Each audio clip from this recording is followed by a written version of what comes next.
welcome to this week's episode of the WrestleWatch podcast. I am Ryan here on a beautiful day. It's a beautiful day. Having a great time here on a Sunday. How's everybody at home doing? I hope you're all doing very well. Um, it is Sunday, December 1st, 2024. What a time to be alive. What a time. I was up in Philadelphia for this past weekend, working some performances. And yeah, it's just getting really cold up here in the Northeast, that's for sure. If you're not familiar with what WrestleWatch is, well, hello everyone that's new to the podcast. This is WrestleWatch, the only weekly podcast where we discuss free agency, contract negotiations, and the overall landscape of talent and management dynamics in the world of professional wrestling. You can follow us on the WrestleWatch YouTube channel, where we stream the show live every week. It's a day late this week, but sorry for that. Or find us on your podcast catcher of choice. You can follow us on Blue Sky and X also, where we post updates including our meticulously curated WrestleWatch tier list. And on Substack for long-form articles, where we analyze the likelihood of talents leaving, joining, and of course jumping between various promotions, with a special focus on WWE, AEW, New Japan Pro Wrestling, and Stardom. If you have not seen the tier list before in your beautiful little lives, well, it is on the screen right now if you're watching on YouTube. If you're listening along, it's okay if you're not being able to see the tier list, because we're going to be throwing it out this week. Of course, that's what we do every week, is reevaluate talent who our lovely WrestleWatch committee have nominated and said, hey, maybe this person is too high, maybe this person's too low, maybe we should add this person, maybe we should get rid of this person. And we're going to start with two folks that they're probably going to be getting rid of. It's the Hardys. I don't know if people have been following along with the Hardys recently, because they are, in TNA, so some people not catching up on TNA as much. Well, they're tag champions, which is kind of great for him, I'm impressed by them getting tag gold again in their their time that they were saying that they weren't trying to stay with TNA. They were trying to just be free agents. That's what they were pushing. But this week it was announced that the Hardys have re-signed with TNA.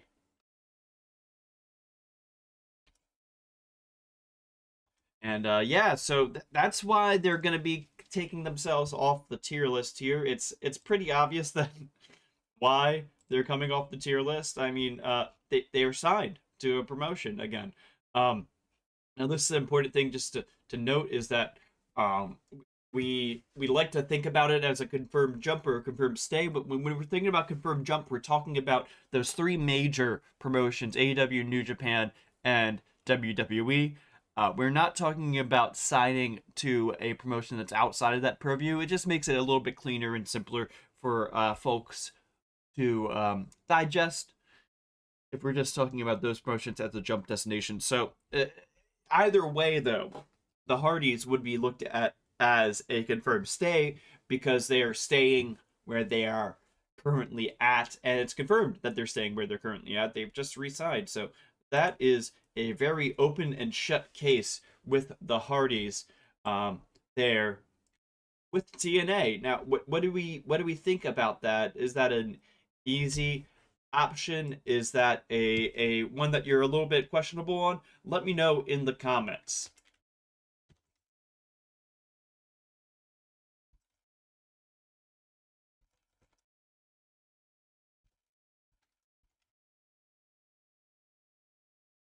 Okay, so who do we have next here? Who do we have next for this week's episode of WrestleWatch? Well, it's Dustin Rhodes. It's gonna be next year. He's been on Twitter. He's on Twitter all the time, and some people are looking at things that he does on Twitter, which are just, he likes to give thanks a lot on Twitter, to the point where some people are a little bit suspicious that maybe he's leaving AEW. I'm not sold on it. He frequently does this. He currently has 2 titles in Ring of Honor, and he's been promoting the All In Texas quite frequently for AEW. But our committee is a little bit apprehensive right now about him staying with AEW for sure. They want to move him up to likely stay. I don't really agree with that decision, honestly. I think that Dustin is very likely to still be staying with AEW or ROH. I think that you wouldn't trot him out promoting All In as much as he has been trot out for All In Texas if he wasn't going to be staying until All In Texas. It's confusing to me, but um, his contract is supposedly either already expired or about to expire. So I understand where people are coming from with this, but I think that it's I would be a little bit more cautious with the placement of Dustin Rhodes. Next up is Mina Shirakawa. She's currently a toss up. This one's another one that I think that people were a little bit hotter about this. There are some folks that are thinking that she might be approaching a dual contract deal. Tony Khan has been saying that he, loves Mina and wants her to be around as much as possible, and that Stardom has been very helpful in keeping Mina active in AEW. Now, the thing there is that, of course, it's that Stardom is involved with it because she is currently signed to Stardom. She is still announced as a member of the Stardom roster with this entire storyline with Mina and Mariah May. And previously, there had been a report of her going to the U.S. on an excursion for this fall, and it's still the fall. It's December, but it's still fall.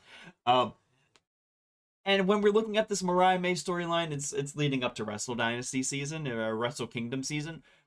So I'm not as perplexed by why she's on AEW television. She's working with somebody that she's been working with for a while now. They are doing a continued storyline that started in Stardom, even between the two of them when they were tag partners. And we have a crossover season coming forthcoming here. So I'm a little bit apprehensive as well, and it looks like the majority of our committee are also apprehensive about moving her up the tier list. We're keeping her as a toss-up right now. Next up here is Viva Van. Viva Van. What's going on with Viva Van? Well, this week, Viva posted on social media that she's, quote, signed somewhere. She didn't say where. It's so annoying that she didn't say where. There are people associated with AEW and ROH that congratulated her in reply, but did not say where she was signing. I have not seen a single major outlet that's reputable that we like to, signal boost. I haven't seen any of them reporting about Viva Van and where she is signed. Nothing was mentioned this week about it on AEW or ROH programming. It's kind of a joke that's going around is like, oh yeah, maybe she signed a contract for an apartment lease. I don't love playing this game with trying to figure out this kind of thing because especially if she signs with somewhere that we don't consider for the tier list, then it kind of makes it confusing about which direction we should be placing her. The last time we voted on Viva Van, it was actually a few weeks ago on November 15th. We moved her up from likely stay to toss up. That's where she currently is, and that's not where she will be anymore. She's going to move up to likely jump. I think that as some folks have put it, they've said that there is the Viva vision that I lack. Maybe I lack it. Maybe they're a little bit too hot on Viva Van's movements right now. But for the moment, the committee wants her to be up to likely jump, and I will respect the committee's decision there. Ricky Starks is a very weird one this week. There was a bit of a saga with Ricky Starks and GCW. He appeared last Saturday on Dream On GCW, where they did a show in the food court, I guess, of the American Dream Mall in was that East Rutherford, the Meadowlands area of New Jersey. And also for the record, Ricky Starks currently sits as a lean jump on our tier list. We voted to keep him there in August of this year. Ricky was scheduled to start working some matches in GCW, but then things kind of exploded this weekend, not due to him. He appeared at that GCW show that I talked about last Saturday and gave a promo referencing being iced. But then he appeared backstage that night at AEW Full Gear, and it appeared that everything was chill with him in AEW. AEW even was okaying his appearances elsewhere. Of course, that's just kind of how it works when somebody is on a higher tier deal with AEW.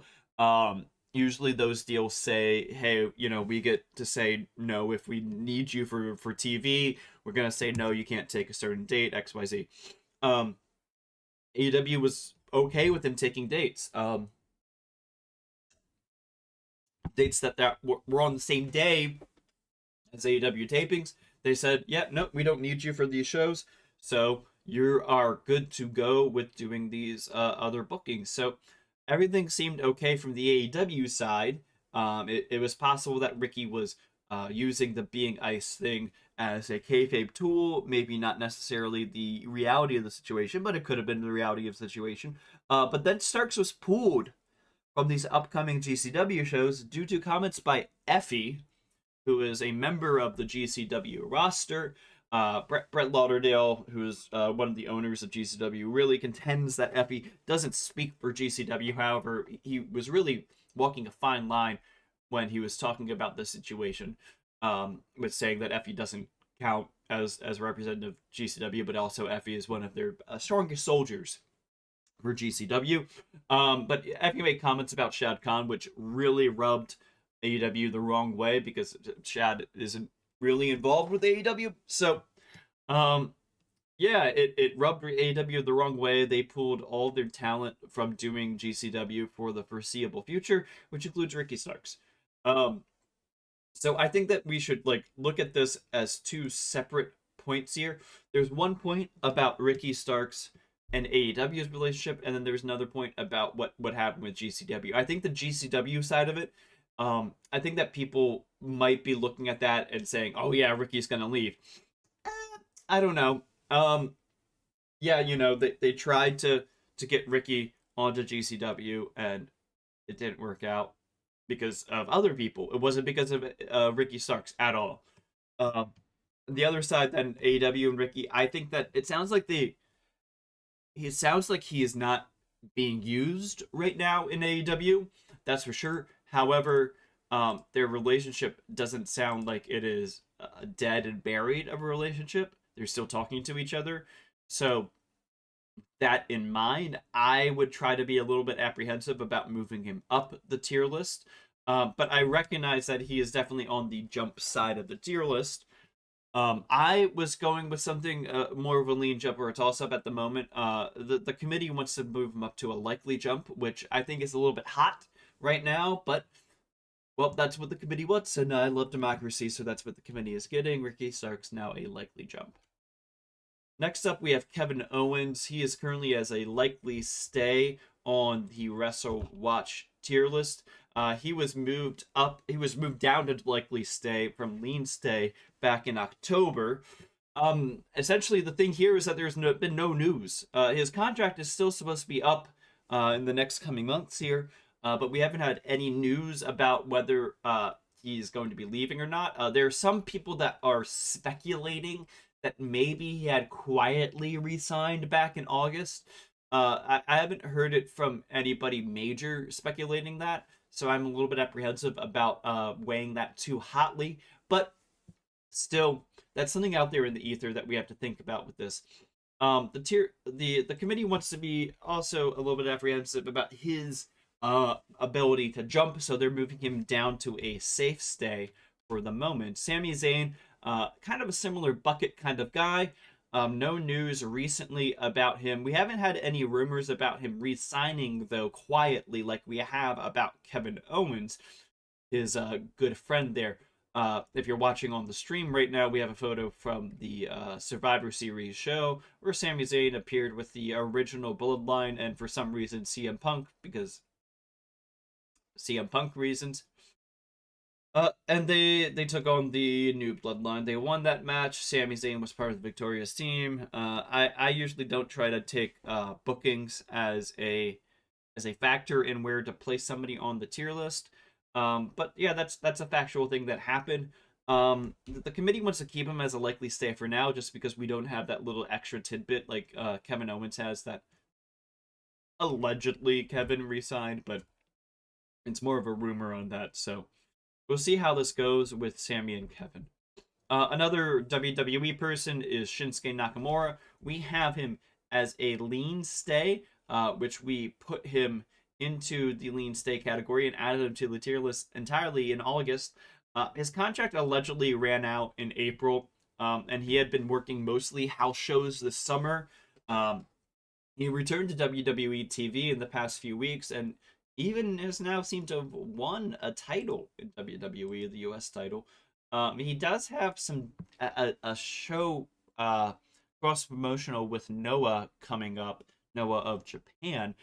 So there is some theorizing that maybe the reason why they put the belt on him is so that he can carry the belt into Japan. This is something that happened earlier this year where um, um, Speedball Mike Bailey dropped the X Division belt so that somebody else could wear it going into NXT, and then he immediately dropped it back to Speedball when the NXT crossover ended.